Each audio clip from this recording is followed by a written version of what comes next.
The United Kingdom formally recognizes the state of রোববার Palestine. দিনটা ছিল আলাদা। ঘটনা নিল এক ঐতিহাসিক মোড়।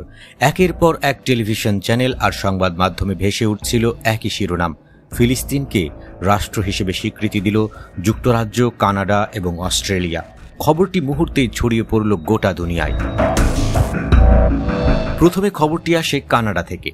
দেশটির প্রধানমন্ত্রী মার্ক কার্নি ওটাওয়া থেকে জাতির উদ্দেশ্যে দেওয়া এক ভাষণে বলেন, আজ থেকে কানাডা ফিলিস্তিনকে স্বাধীন রাষ্ট্র হিসেবে স্বীকৃতি দিচ্ছে। এটি কেবল একটি রাজনৈতিক সিদ্ধান্ত নয়, বরং দীর্ঘদিনের অচল অবস্থার অবসানও। তিনি আরও বলেন, আমরা চাই ফিলিস্তিন ও ইসরায়েল দুটো জাতি পাশাপাশি থেকে শান্তির ভবিষ্যৎ গড়ে তুলুক।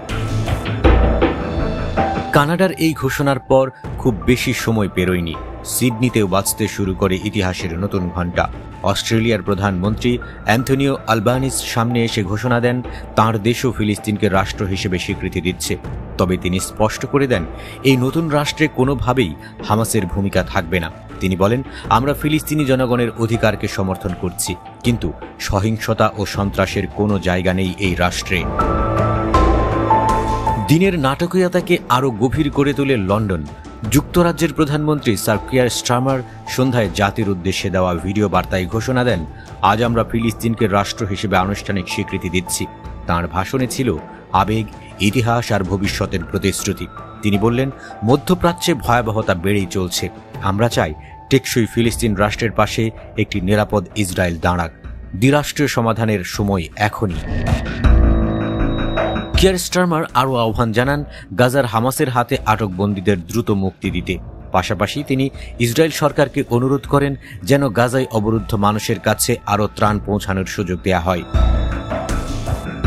ব্রিটেনের এই ঘোষণার তাৎপর্য বিশেষভাবে গভীর, কারণ দ্বিতীয় বিশ্বযুদ্ধের পর ইসরায়েল রাষ্ট্র গঠনে ব্রিটেনের ছিল মুখ্য ভূমিকা। দীর্ঘকাল ধরে দেশটি ইসরায়েলের ঘনিষ্ঠ মিত্র হিসেবে পরিচিত। সেই ব্রিটেন যখন প্রথমবারের মতো ফিলিস্তিনকে স্বীকৃতি দেয়, তখন তার নিছক একটি কূটনৈতিক পদক্ষেপ নয়, বরং প্রতীকী দিক থেকে এটি বিশাল এক বার্তা, যেন ইতিহাস নিজেই নতুন অধ্যায়ে প্রবেশ করল। এই তিন দেশের ঘোষণার পরপরই বিশ্বজুড়ে প্রতিক্রিয়া আসতে থাকে।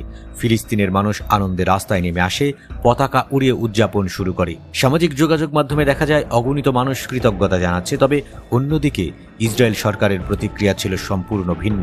দেশটির পররাষ্ট্র মন্ত্রণালয় এক্স প্ল্যাটফর্মে পোস্ট দিয়ে জানায়, ফিলিস্তিন রাষ্ট্রকে স্বীকৃতি দেওয়া মানে আসলে হামাসকে পুরস্কৃত করা।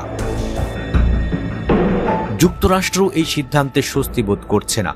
সম্প্রতি লন্ডন সফরে মার্কিন প্রেসিডেন্ট ডোনাল্ড ট্রাম্প প্রকাশ্যেই বলেছিলেন তিনি ফিলিস্তিন রাষ্ট্রকে স্বীকৃতির বিপক্ষে।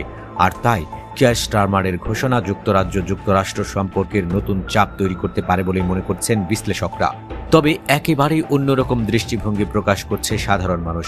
কানাডা, অস্ট্রেলিয়া এবং যুক্তরাজ্যের অনেকেই বলছেন, অবশেষে আমরা ইতিহাসের সাক্ষী হলাম।